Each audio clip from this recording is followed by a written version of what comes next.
vamos aqui para o resumo de notícias da semana. Por quê? Porque ficar bem informado significa conhecer profundamente o que está acontecendo e o que pode acontecer a partir destas notícias que eu vou destacar. Vou resumir aqui, porque eu convido vocês para ir lá e fazer a leitura desse resumo.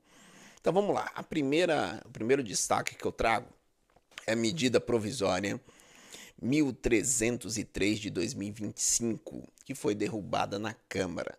Essa medida provisória, lembra que teve aquele debate sobre o imposto de operação financeira?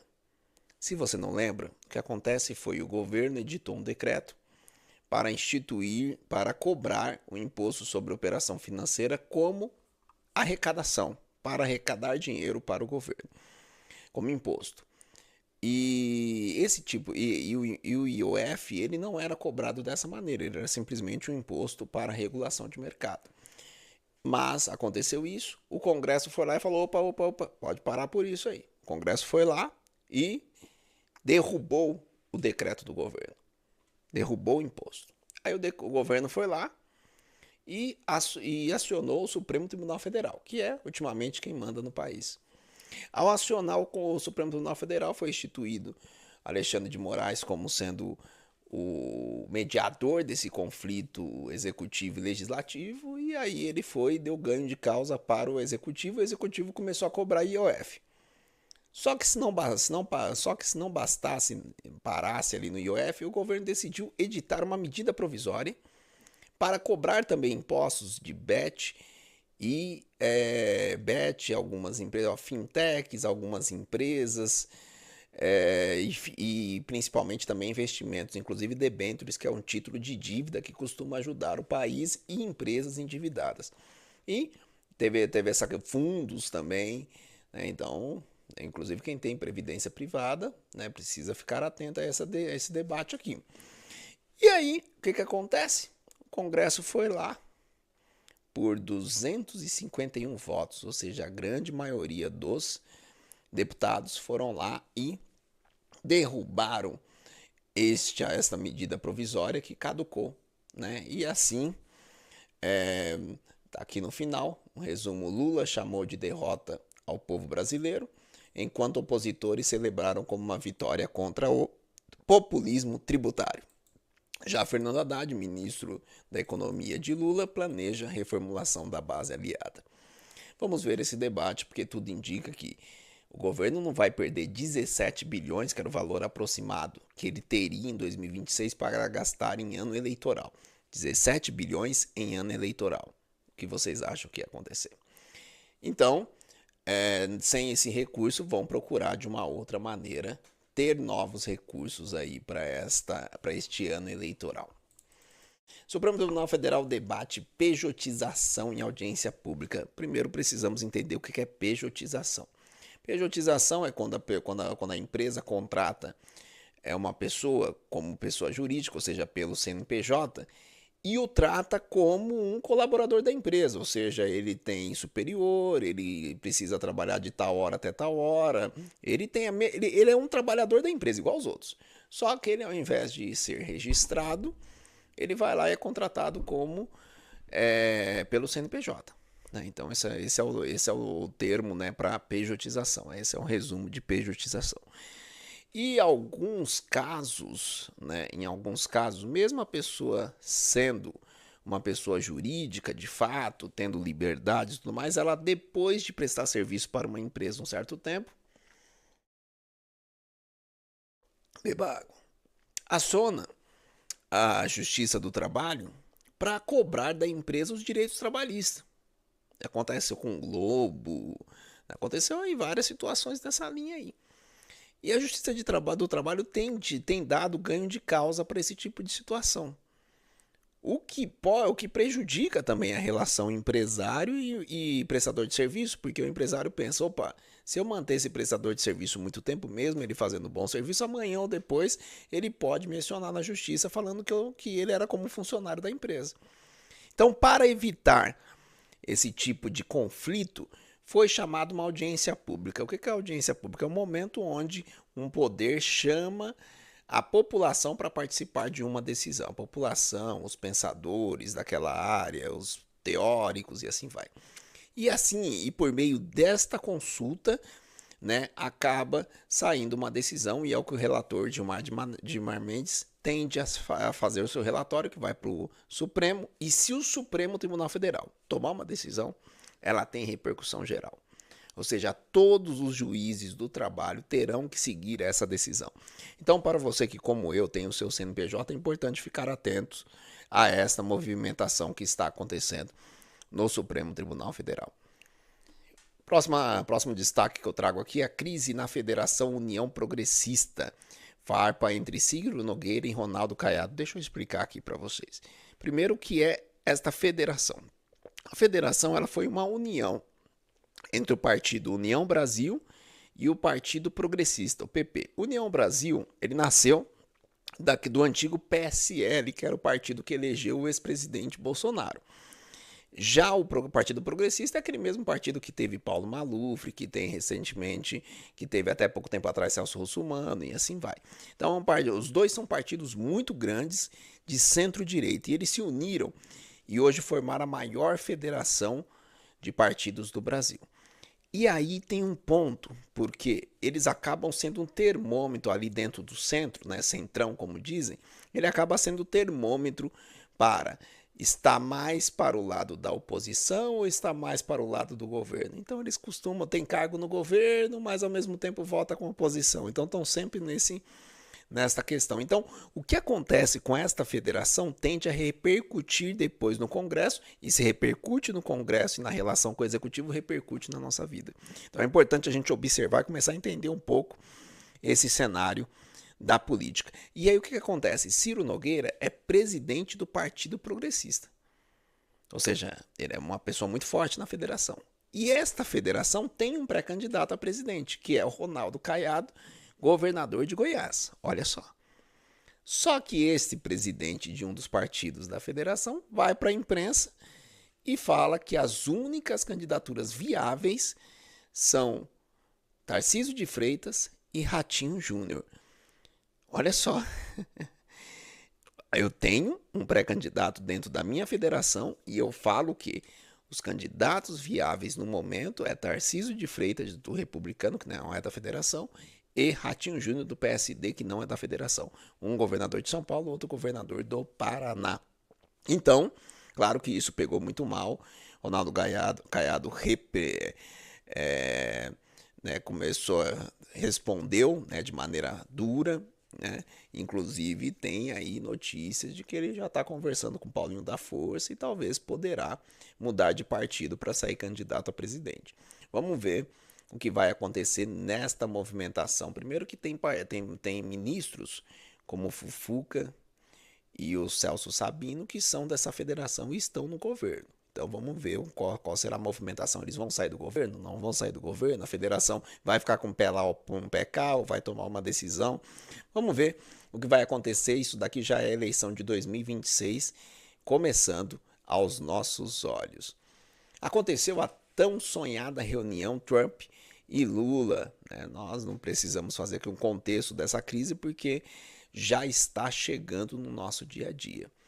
Essa taxa de 50%, essa sanção política, na verdade, porque as cartas são muito claras. As cartas deixam claro e a decisão de sancionar com a Lei Magnífica Alexandre de Moraes deixa muito claro que para os Estados Unidos existe um violador dos direitos humanos na Suprema Corte do Brasil que está afetando o equilíbrio entre os poderes. E existe uma perseguição clara a uma pessoa que tem uma relação muito boa com Donald Trump, que é Jair Bolsonaro, que segue preso, segue censurado, não pode falar. Então, a situação não mudou, mas teve essa reunião, né? E aí o Donald Trump, ao invés de escolher o secretário de Comércio para fazer a negociação com o Brasil, ele escolheu Marco Rubio. Só que Marco Rubio, ele é filho de cubanos. É um dos mais, como o Merval Pereira disse, é o mais radical dos ministros do Donald Trump é o mais radical anti-esquerda, né, contra a esquerda. E, né, para Marco Rubio em suas postagens, Lula é uma figura de esquerda. Então isso não é tão positivo para o Brasil, não. Então é importante a gente ficar de olhos bem abertos. Tanto é que na conversa o Lula pediu para tirar as sanções, pediu para devolver os vistos, né, das autoridades que perderam o seu visto, pediu para tirar a Magnitsky do Alexandre de Moraes e seus familiares, pediu tudo o que tinha que pedir e também pediu para que Rubio dialogue sem preconceito, né? Então vamos ver aí o que vai acontecer nos próximos dias. Acordo de paz Israel-Hamas, isso daqui é notícia boa, hein? Notícia boa. Primeira etapa assinada com recuo de tropas em Gaza. Então já teve essa movimentação, essa reunião que aconteceu, mediado pelos Estados Unidos, Catar, Egito e Turquia. Israel e Hamas assinaram no dia 8 a primeira fase do cessar-fogo em Gaza, encerrando 2 anos de conflito após o ataque do 7 de outubro de 2023. Trump anunciou a liberação de todos os reféns, tem 20 vivos e infelizmente 28 que serão entregues só aos seus corpos, em troca de 2.000 prisioneiros palestinos. Então teve a aprovação e tudo indica que nos próximos dias aí já começará a acontecer essa troca entre os reféns que estão em Gaza, estão com Hamas, e os prisioneiros que estavam com Israel. Trump cogita ação militar na Venezuela contra o narcotráfico. Este é um tema que a gente tem que ficar muito atento. Por quê? Existe uma guerra contra as drogas, né, que os Estados Unidos está encampando. E ele vê na Venezuela e Brasil, porque eles observam relações entre as organizações criminosas do Brasil e, por exemplo, a organização criminosa que eles colocam como Cartel de Los Soles, que eles colocam o ditador Maduro como um líder. Então eles não olham Maduro como um presidente da Venezuela, eles olham Maduro como um ditador que é líder de uma organização criminosa. Então só o fato de cogitar uma ação militar já é algo para que a gente fique atento. Sem contar que tem lá, né, uns navios, a situação tá complicada lá, submarino, mísseis, então cercando a Venezuela. Vamos ficar de olho nessa questão aí, porque, como eu disse, pode afetar o nosso país. Inclusive, o próprio presidente Donald Trump chegou a sugerir que as organizações criminosas do Brasil seriam colocadas como organização terrorista.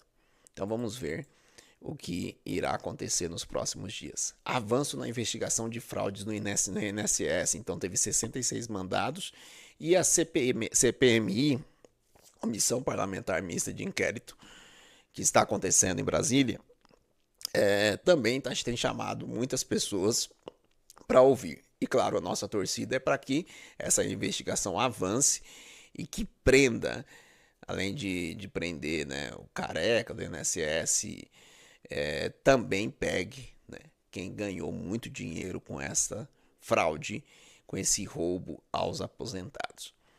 Moraes determina a destituição do advogado de Felipe Martins.